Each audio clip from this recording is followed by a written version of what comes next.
साल था 1757। प्लासी का युद्ध अभी अभी खत्म हुआ था।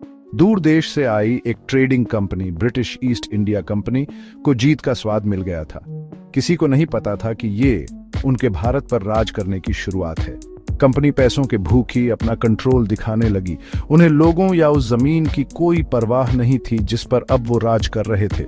भारी टैक्स लगाए गए, गरीबों की कमर टूट गई।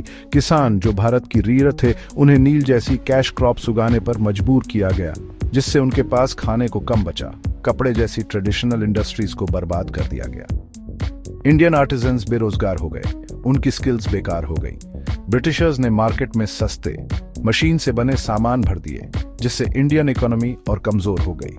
कभी अमीर भारत अब धीरे धीरे खोखला होता जा रहा था। ब्रिटिशर्स के खिलाफ गुस्सा पकने लगा, बस फूटने का इंतजार था।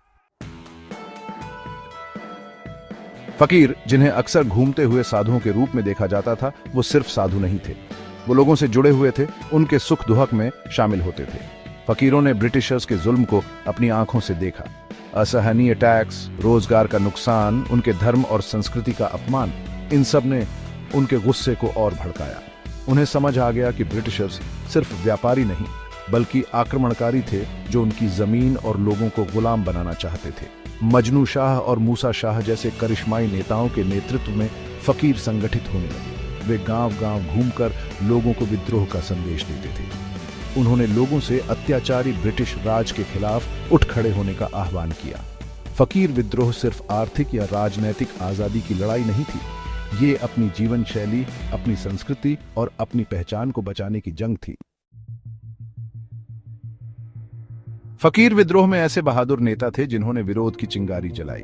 मजनू शाह, एक करिश्माई और निडर नेता, ब्रिटिश अत्याचार के खिलाफ बगावत के प्रतीक बनकर उभरे। उनकी स्ट्रेटेजिक ब्रिलियंस और अलग अलग बैकग्राउंड के लोगों को एकजुट करने की क्षमता ने उन्हें एक मजबूत ताकत बना दिया। एक और प्रमुख नेता मूसा शाह ने अपने जोशीले भाषणों और इस कॉज के प्रति अटूट समर्पण से लोगों को एकजुट किया। उन्होंने अपने अनुयायियों में एकता और उद्देश्य की भावना पैदा की, उन्हें अपने अधिकारों और आजादी के लिए लड़ने के लिए प्रेरित किया। भवानी पाठक, जो एक कुशल योद्धा और रणनीतिकार थे, ने विद्रोहियों को संगठित करने और प्रशिक्षित करने में महत्वपूर्ण भूमिका निभाई। बेहतर हथियारों से लैस ब्रिटिश सेनाओं के खिलाफ उनकी लड़ाई में उनकी सैन्य कुशलता और गेरिला वॉरफेयर की समझ अमूल्य साबित हुई। इन नेताओं ने कई अन्य गुमनाम नायकों के साथ आम लोगों को हथियार उठाने और अपनी गरिमा और आजादी के लिए लड़ने के लिए प्रेरित किया। फकीर विद्रोह को यह घटना नहीं थी, बल्कि बंगाल और बिहार में फैले कई विद्रोहों का एक सिलसिला था।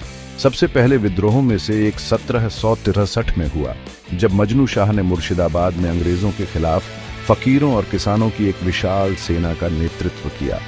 1771 में मूसा शाह और उनके अनुयायियों ने बोगुरा में ब्रिटिश फैक्ट्री पर एक साहसिक हमला किया, जिससे भारी नुकसान हुआ और विद्रोहियों की बढ़ती ताकत का प्रदर्शन हुआ। झारखंड के जंगल प्रतिरोध का एक और केंद्र बन गए, जहां देवी चौधरानी के नेतृत्व में फकीरों ने ब्रिटिशर्स के खिलाफ लगातार गेरिला वॉर छेड़ी।